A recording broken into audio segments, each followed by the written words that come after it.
Hi, I'm Kevin Lee with the eMarketing Association. My day job is running Did It, a digital first marketing agency. I also have a nonprofit called Giving Forward, which uses cause marketing to generate money for nonprofits. I've got the pleasure of chatting today with Scot Wingo. Most people know Scot as a result of his channel advisor adventure, where he became an indispensable technology provider to many e-commerce providers, particularly as more and more things ran off of feeds. If it had to do with feeds and feeds into platforms, Scot was your guy.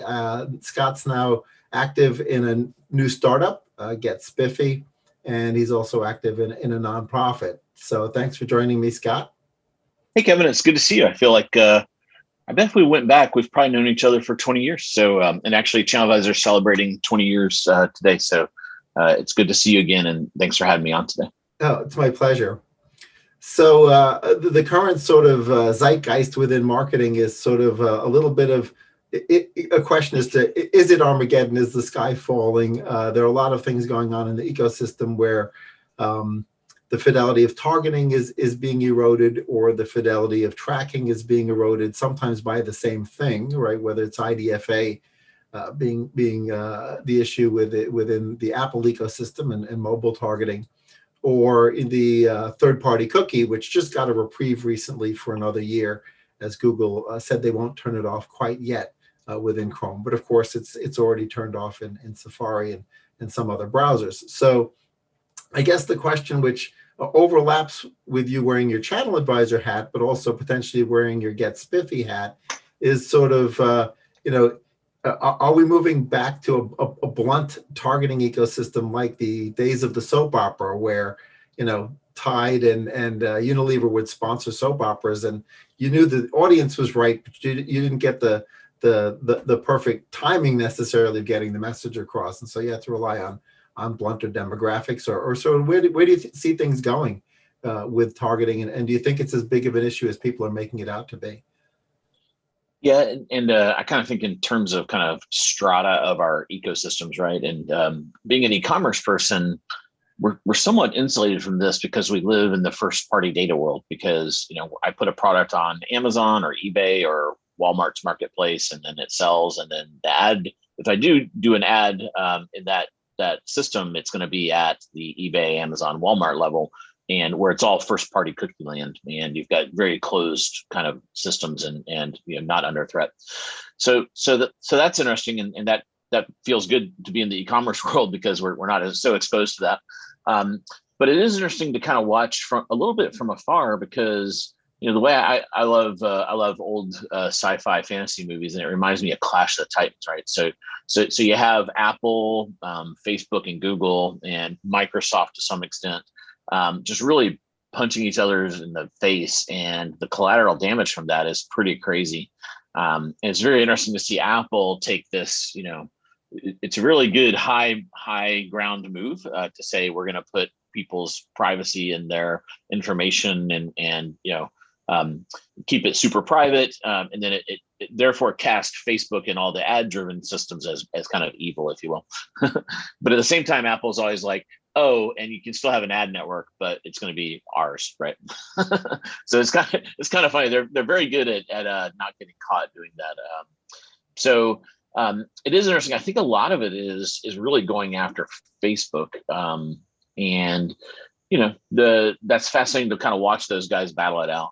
I think what will happen is we will get the targeting. It's just going to look different, and there's going to be a big move into these first party cookie type things, and maybe you will see more. I don't know if it's analogous to the soap operas or not, but I do think you're going to have to kind of go from kind of banner ads out across systems, and really kind of advertise your products inside of different first party ecosystems.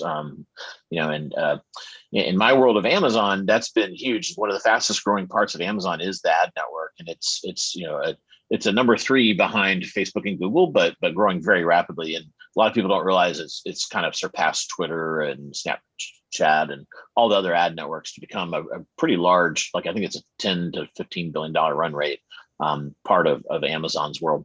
And that's even before all this has happened. So I think that's going to even accelerate it further. Sure. So obviously those three guys and maybe to some extent Microsoft do have some of their own first party data that can sort of replace the transportability of data across the broader ecosystems. Do you think that that's also a positive for some of the largest, maybe top 10 publishers and publishing networks if they end up unifying and having PII and having logins? Obviously you've got the New York Times, the Wall Street Journal, Washington Post, who, they don't have the same richness of data that an Amazon has, but they certainly have some data that they could potentially use to help an advertiser orchestrate a targeted buy. Yeah, I think the sad thing about this trend, and you and I are entrepreneurs, is it's going to make the big companies get bigger, right? Because they've already, vacuumed up all this data and all these learnings from A/B testing and everything, and a lot of that's going to go away. Like we were bemoaning the fact with Apple just announced that they're going to hide opens, and we're always trying to optimize our messaging to consumers in a very pro-consumer way, and now we're going to lose that capability. Well, and that's at Spiffy. We do a fair amount of email marketing. And what I think it means though is it's going to stifle innovation at the startup layer.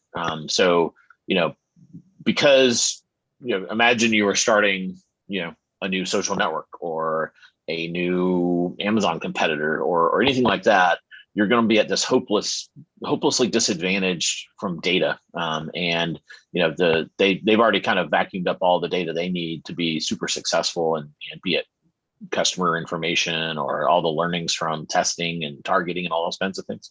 So I think it's almost like, the classic, they kind of climbed up the entrepreneurial ladder and got to the top and they pulled the ladder in, which, that you can, no one wants more competitors. So that's a logical thing to do, but it just seems like that's the real collateral damage. I don't think enough people are talking about it. It's going to stifle innovation and entrepreneurship at the smaller levels. The big guys are going to get bigger. Do you think like at the sort of country or EU level, whether it's the United States, EU, et cetera, but at the regulatory and legal level, do you think there's an understanding of the ripple effects of that and that will there, obviously I think Facebook just got their antitrust suit thrown out recently, so maybe that's because the laws weren't ready to deal with this form of antitrust issue. Because I think that I'm not even a lay lawyer, but the question was, how was the consumer harmed, right? Is how much of the antitrust law is written, and Facebook could say, well, the consumer's not harmed, right? But to your point, the startup ecosystem around marketing and level playing fields don't exist anymore, right? So I'm curious, as probably you are, whether or not there will end up being legislation or regulatory impact as a result. So, yeah, I guess as an entrepreneur, I don't have a huge amount of hope that the government's going to solve things. The things I've seen over an arc of time, the government do, there's always, they just don't understand. They seem to kind of forget, and you've run a startup, right? And you learn very quickly, you have your first salesperson and you very quickly understand incentives and how powerful they are. And I feel like everything the government does, they don't understand incentives. Like, so for example, we're currently in my current company, we're battling, we have technicians, these kind of hourly employees, and we can't hire any of them because the unemployment benefits are so rich. So the government's kind of unintentionally, they had the right spirit, I think, of helping people through the pandemic, but now they've created an incentive not to work. So just that little example, I think even if the government did start to do things around here, that almost scares me more than kind of being locked up, because it's very hard for them to get things right, I think. Yeah, that's fascinating. So yeah, let's talk about Get Spiffy, because I've taken a look at it. It seems like you're doing sort of a very geocentric rollout, but it looks like you've mixed sort of the urban and suburban in your rollout strategy, and so that of course brings to mind some maybe different challenges for servicing Get Spiffy. So first of all, tell us the origin story, because that's always fun with anything entrepreneurial, and then let us know where you are and what the plans are for it. Yeah. So like you, I'm kind of a serial entrepreneur and always trying to find the next big thing and look for fun challenges. And so started Channel Advisor 20 years ago, went public 2013. And then around 2000, around that same time, I had my first Uber experience. And as an e-commerce person, the Uber experience hit me different than probably most people, because I also am a hobby economist. I imagine you probably are. As an entrepreneur, you kind of have to keep your eye on the field, right? And I read Wall Street Journal and Financial Times and stuff. So I've gotten pretty, I kind of watch what's going on with GDP and inflation and those kind of economic measures. So I had my first Uber experience, and what was exciting to me as an e-commerce person was, if you look at GDP, consumer goods are about 5 trillion in the United States. Consumer services are 10 trillion. So consumer services are twice the size of consumer goods.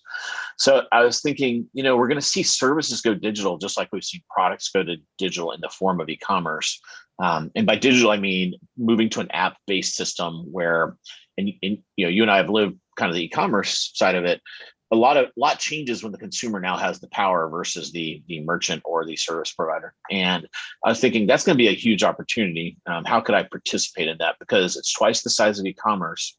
And then e-commerce has laid all the digital groundwork, right? So we have, iPhone 12, 5G, and broadband everywhere and all this jazz.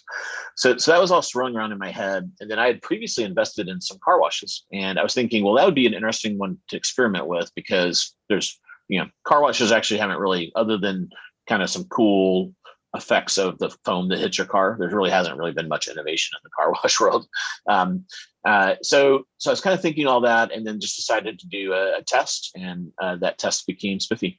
So what we do is it's on-demand car care, so it's mostly app-based, but you can call or text or however you want, and we come take care of your car wherever it is. So it's mobile, so we come to you, and then we decided, another thing that was interesting is, as I looked at the landscape at that point of digital services, a lot of companies had failed, and it's because they would try to be the cheapest and the most convenient. And that didn't make sense to me as an e-commerce person, because there's plenty of brands that in the retail and e-commerce world that say we're going to be the most convenient but not the cheapest. So because of that, they would go raise like $300 million in venture capital, put a product out there with a negative gross margin that was good. And then their whole business model was, once it's hard to raise capital, we'll raise prices, and hopefully we've got our customers addicted. A good example of that is the scooter companies. I don't know if you scoot around a lot where you go, but if you've ever worked with those scooter things, you're like, this is crazy. There's no way this makes economic sense. I'm paying, 99 cents to ride a $400 electric scooter, a mile. There's just no way this makes sense. And that's why it's essentially just kind of being funded to get you addicted. So we kind of unapologetically said, let's be the most convenient choice, but a little bit more expensive. So that's part of our brand. And then doing that, we can't really do the 1099 thing. So we have our own employees. There are our technicians, and we have equipment. And then to your point, just to give you an idea of where we are. So started that in 2014. And then I moved full-time from ChannelAdvisor in 2015. And, we're in 20 markets right now, about 320 technicians and 200 vehicles all over the place. The big surprise is we started with kind of a consumer orientation, but we found that there's a B2B play here. Very large fleets love our capability to come to them and take care of their vehicles. So our biggest customers are fleets, and they're kind of rental car companies, what I call vehicle 2.0 fleets. So we work with autonomous fleets, EV fleets, car sharing networks. All those guys need our service. And then kind of, HVAC kind of mid-market fleets. So that's kind of the story. And then in the New York area, we're kind of at the airport, so we haven't gone into the residential side. That will definitely be a challenge to get into, the skyscrapers and those things, but there's plenty of business out in the burbs, if you will. So that's probably, we kind of will surround big cities before we go into the downtown area. Right. Well, it's certainly, and it's interesting, people may think of car wash as car wash, right? But I certainly, in my neighborhood, in Scarsdale, where I live, I mean, there's whole different levels of services. Like when you move into detailing and the level of price point that detailing covers versus a car wash, it's the apples and oranges. And obviously, if a person's going to be mobile for part of their day as a technician, the difference between doing a $140 detail, and I have no idea what your price point is, but they probably prefer to sort of stay put for an hour and do a great detailing job, as opposed to sort of come in and just do a wash alone. And I think car washes have sort of moved into the zeitgeist of the general consumer populace, mainly because of Breaking Bad, right? When they think car wash, they think, oh, Yeah. it's great for money laundering, but it's not just good for that. I mean, it's obviously a service everybody needs. So, the fleet needs, I guess, are sort of more that at the low end from an individual car or individual vehicle perspective. But I certainly look at this and I think to myself, okay, well, it's going to be the Porsche owners, or at least let's say the $80,000 vehicle and up, right? Who's going to be willing to pay for convenience in the suburbs at a greater level. Have you started to sort of see the data to support, that kind of a model? Yeah, the interesting thing is our number one segment is millennial women. So 25 to 35. They a lot of them are young moms, and it's something they can control, right? So if you have two or three kids, your life is kind of driven by their schedule, not your own. And it gives you this feeling of, hey, at least I'm in a nice kind of clean, like new car. So that means we're largely doing minivans. Our biggest vehicles are actually like Suburbans and Tahoes and minivans, and kind of like big family transportation vehicles is our number one segment. We do some of the luxury stuff, kind of like the Porsches and things of that nature. But our biggest segment is actually just kind of busy kind of younger folks that love the convenience, and they love the I don't know if you have kids, but I've got two kids that are out of college, and kind of the list of things they will do, calling somebody is like the last thing on their plate that they ever want to do. So they love the fact they can just manage the whole process through an app.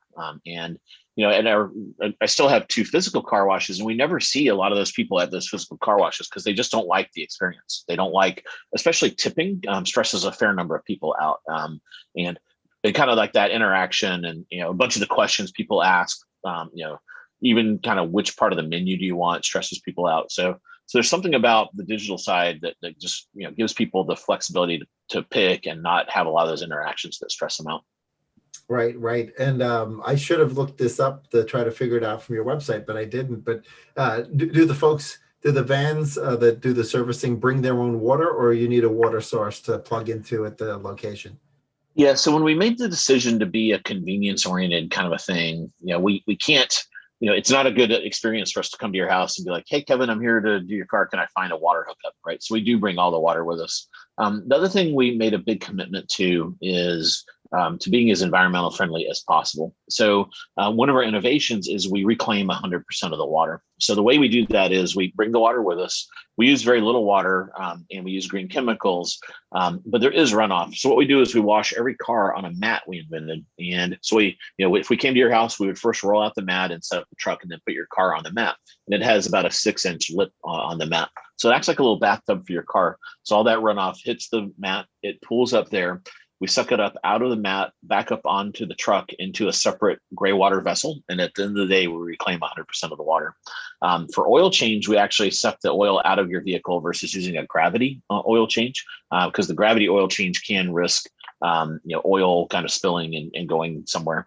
And we recycle 100% of the oil. And then we're also just rolling out tires, and we have a vendor there that actually demanufactures tires. And you'll like this. They turn it into green energy. And the way they monetize that energy is they mine cryptocurrency out of the energy that they get from, they superheat these tires, and it releases a ton of energy. They use that energy and turn it into crypto. That's how they monetize their system. So it's interesting. These kind of old tech, high tech kind of intersections that I think are fascinating. Yeah, that is fascinating. And I mean, for those people who are sort of familiar with the issues around tire recycling, I mean, some of the biggest long running fires are these underground fires of tires that remain superheated, and they can't put them out. They don't degrade almost ever. And then something like 5% are cut up and put into playgrounds as kind of like the little, the soft stuff. But it's a very small percentage of tires are actually not put into landfills. So we feel like that's something important we want to work on. Cool. I love the fact that you've integrated the greenness into the service, because I would imagine many physical car washes aren't even reclaiming their gray water. at this point. So you're ahead of you're ahead of the status quo at a considerable level. Yeah, we try to take whatever standard is there. We try to figure out, can we do something clever to exceed whatever standard is there, and because we just think that's just the right thing to do. Great. When you're wearing your marketing hat for Get Spiffy, right? Are there any channels, marketing channels that you're super excited about? I'm sure you're using search and social and some of the other stuff, but are there areas, other channels or other marketing channels that you're excited about, that you're watching pretty carefully?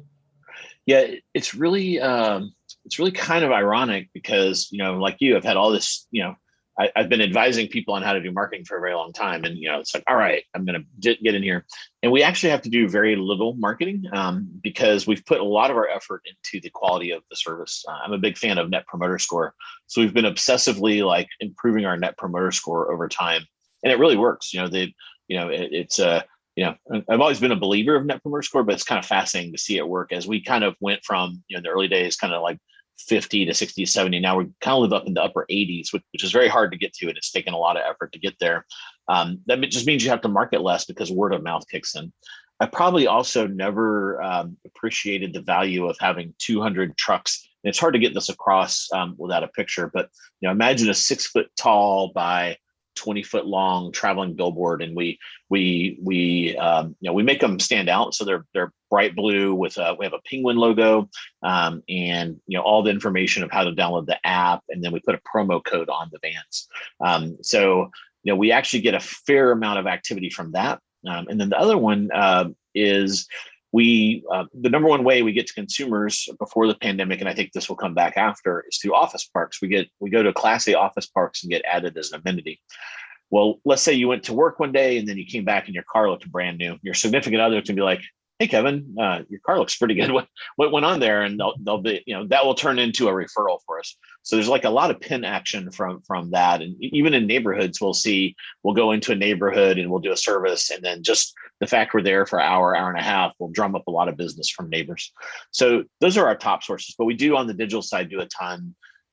We probably, right now we're getting a lot of play off Instagram. There's just kind of and it's probably that demographic that I talked about is where they're most active. And there is a visual element to what we do, which is nice. It's kind of funny. We have in our marketing team, we have an image of a sudsy car, and we're always A/B testing it against stuff. Sudsy car always wins. So we take a lot of sudsy car pictures and put them out there. There's some kind of a lizard brain thing when people see a sudsy car, they're like, "Oh, I could use a car wash." It may get down to the flashbacks to children in their baths with all the suds around them. That it's a fun experience, I guess. Yeah, there's something cathartic, and then we also have kind of a slow-mo version of someone washing. And there's like people really enjoy the kind of the process of what our technicians do. Right. Well, I'm a big fan of sort of. I mean, you can look in Vegas, like to see the power of a rolling billboard, right? They're willing to have a truck that has no other purpose than to be a rolling billboard. You basically get your rolling billboards for free as a byproduct of your company and what they do, the service that's being offered. So there's definitely a win there. One other thing that we've noticed, and I'll be curious if you try it, you'll have to let me know, but we saw that the pandemic resuscitated QR codes from death, right? And so we're using QR codes in direct mail. We're using QR codes and some other things because we bought 3 direct mail companies, and the QR code suddenly has an adoption rate that's now on the map. So I'd be curious if as you roll out new vehicles, if you add a QR code to the vehicles outside big enough where a person could snap it, whether that ends up working as an app install mode, or if you're trying that yet. Yeah, we actually just had a meeting on that, and I think we're going to test it out and see. Someone brought up a valid concern that, do we want to, it's risky for someone to have their camera out and scanning a QR code while they're driving. So, there's a little ethical question, like, do we want to encourage that behavior and put our potential future customers' lives at risk while they're trying to scan a QR code on the road? But one way around that is we do a lot of leave behinds. So for example, we have these little penguins we leave behind, so we can easily put a QR code on this one has the tag torn off, but we could put a QR code on there. So I think we're gonna experiment with some leave behinds first, and see how that goes, and then look at the trucks. Yep, yep. I mean, if I was in that marketing meeting, I guess my devil's advocate position would be, well, if you've got the URL on there, people are probably taking pictures of that so that they can remember it when they get back to, back home anyway. Yeah. But I agree. It is definitely, there's a little bit of an ethical quandary with regards to, it's different if it's sitting in a parking lot and you think people are just going to be snapping it as they drive by, or it's at a service call and people are going to be snapping a QR code picture. So Yeah. I guess you'll have to, under the QR code, you'll have to say, do not snap while driving or something like that. Yeah. So Caveat emptor. Yeah, I wanted to jump to the Green Chair project and sort of, what was there anything in particular that became the catalyst for your involvement there? Sounds like a really interesting nonprofit that has a good mission statement. Yeah, so I got drawn into that through my wife. She volunteered there, and what Green Chair does is the name, the green, comes from, there's all these people that are buying new furniture and things, and then their old furniture is perfectly fine. Also businesses, so there's a lot of hotels that donate things as they replenish and refresh their rooms. So there's this a lot of that goes into landfills. So there's one idea is, how can we repurpose that? And then what the founder discovered is the biggest need for this is people coming out of homelessness. There's all these charities and things like Habitat and whatnot that are providing low cost housing for homeless folks to go into. But a lot of times they're just put into there without any furniture. So they may be literally sitting and sleeping on the floor and using a card table and some chairs, Walmart kind of chairs. So what we do is we work with agencies that are placing homeless folks into homes, and then we provide the furniture. So there's a really nice kind of, the community is contributing the furniture, it's going to the homeless folks, and there's a lot of good data that shows that it has improved the stickiness of the new residents with the folks coming out of homelessness. So that's what Green Chair does, and I was asked to join the board to help with some of the marketing side of things, but then also, a lot of these nonprofits, they don't know IT. So you go in there and there's 16 data entry things happening and all these different kind of systems glued together. And someone like you or I, where we've implemented something like a Salesforce or anything like that, we can kind of help them streamline operations and that aspect. So that's my role there, and I've really enjoyed it, and it's fun to give back, especially if we kind of can share some of the knowledge that we've worked hard to figure out over the last 20 or 30 years.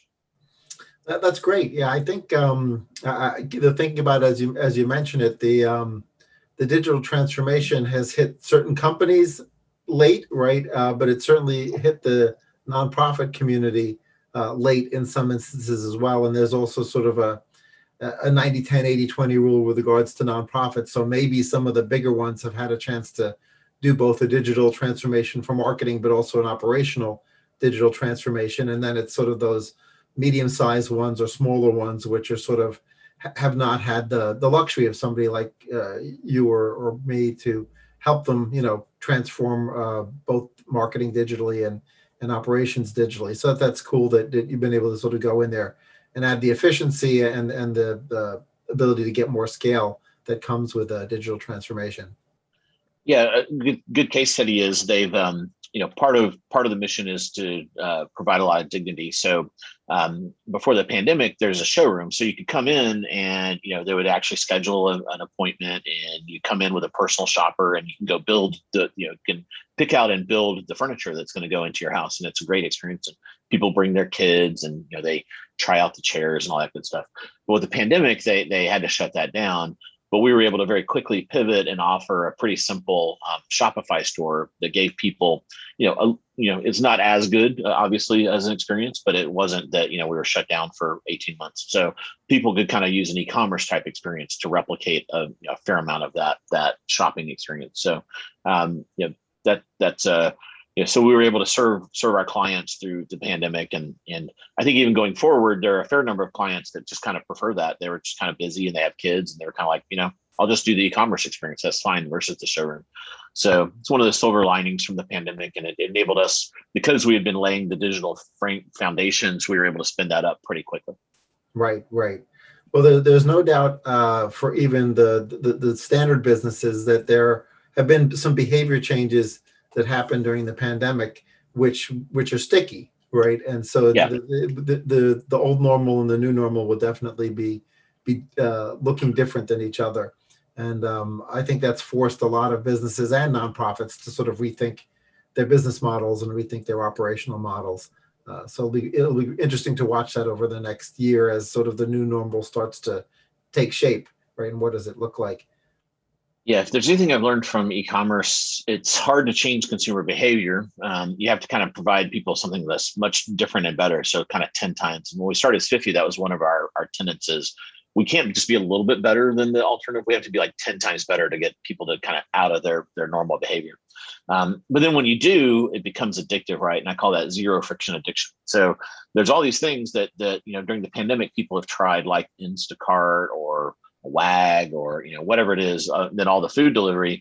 I think and then you go back to your old experience, and you're kind of like, whoa, this is even though you were perfectly fine with it 6 months ago or whatever, now suddenly it just kind of feels like it's taking an hour to do whatever.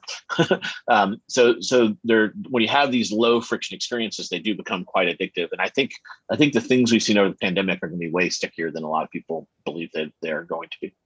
Yeah, I think the big challenge to your earlier point about the scooters is, if it costs more to provide the higher level of convenience, the companies providing that are going to need to find that perfect